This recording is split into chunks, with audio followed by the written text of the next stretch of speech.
Denise and I were soulmates. We were supposed to be together forever. We knew it. We were madly in love.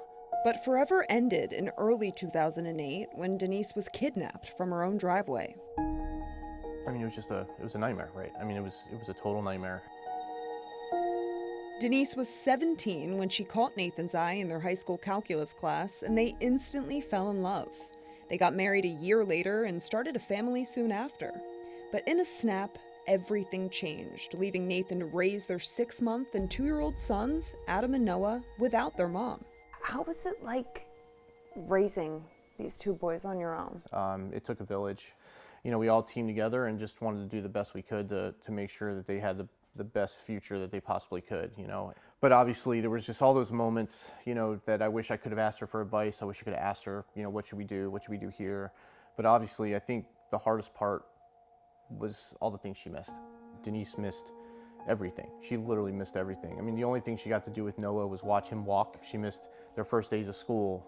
She missed, you know, all the awards, their parent-teacher conferences, you know, their sporting events. You know, as he got older, I felt like it got all their birthdays. I felt like it got harder and harder. Those were all moments that she should be here, and that's just the beginning. I mean, they're going to get married someday. They're going to have kids, and you know, that's to me the most devastating part of this whole thing, is that they didn't have her there for all those things. How have you kept her memory alive? You know, I think they have a good idea of the kind of person she was, but I know they really wish they could have known her a little bit more.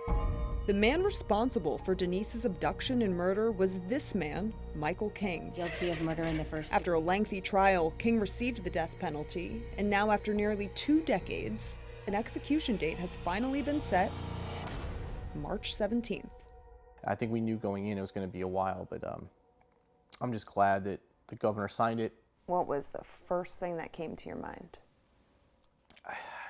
Relief, I think, is really the first, just finally, you know, finally we can put that behind us. I'm ready to stop having this one more dark spot that we have to go through. Does that bring you a sense of closure, peace, justice? I think justice was served when the jury sentenced him to death, right? And he's been sitting in prison for 18 years.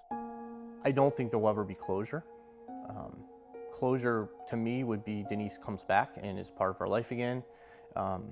As long as she's not here, I feel like that's always going to be open. That's not going to be something, but I think this part of the chapter, this part of the journey, yeah, there'll be closure to that. And I'm excited. You know, I'm excited that he's not going to breathe anymore. I'm not excited to go watch him die. That's not, to me, that is not something I'm excited about. I'm just excited for it to be over.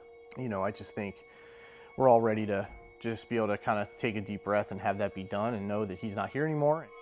The last words Nathan ever heard his wife speak were from a 911 call she secretly made during her abduction. Are you gonna help me? Are you gonna let me out now? Then I just want to see my kids again. She fought so hard to get back to you and the boys.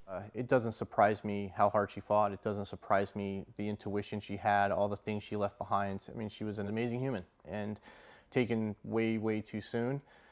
But like I've said a lot, you know, Michael King took the wrong person because she made sure that not only was he going to be caught, but he wasn't going to be able to ever do this again to anybody else. So at the end of the day, I think Denise really came out victorious because she was able to wipe him off the earth as well. As a result of mishandled 911 calls in this case, including Denise's, Nathan established the Denise Amber Lee Act, requiring mandatory standards for 911 centers. It was first passed in Florida and has gone on to be adopted in other states nationwide.